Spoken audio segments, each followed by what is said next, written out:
ఈ కొబ్బరి పచ్చడికి నేను పోపు వేస్తున్నా అండి. చూస్తుంటేనే ఎంత బాగుంది కదండి. దీనికి కొద్దిగా పసుపు కూడా వేసాను నేను.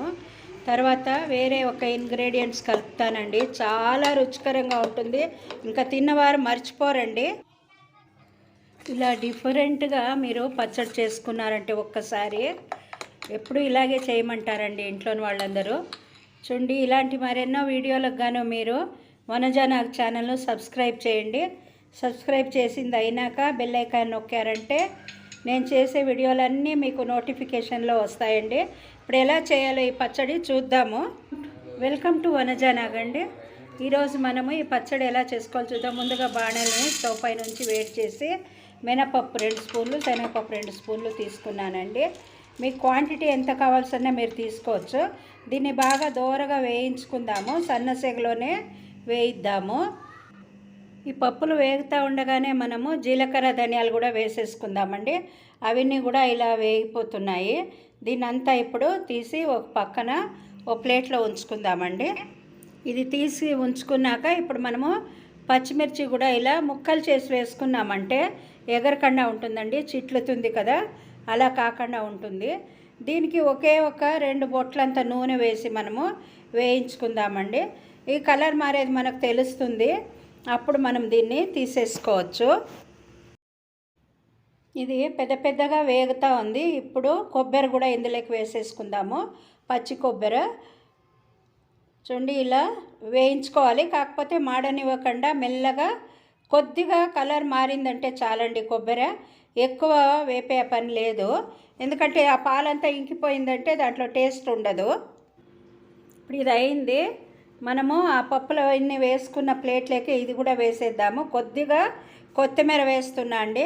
కొత్తిమీర ఆప్షన్, మీకు ఇష్టం ఉంటే వేయచ్చు, లేకపోతే లేదు. చింతపండు వేసాను. ఉప్పు కూడా అందులోకి వేసేస్తున్నా అండి.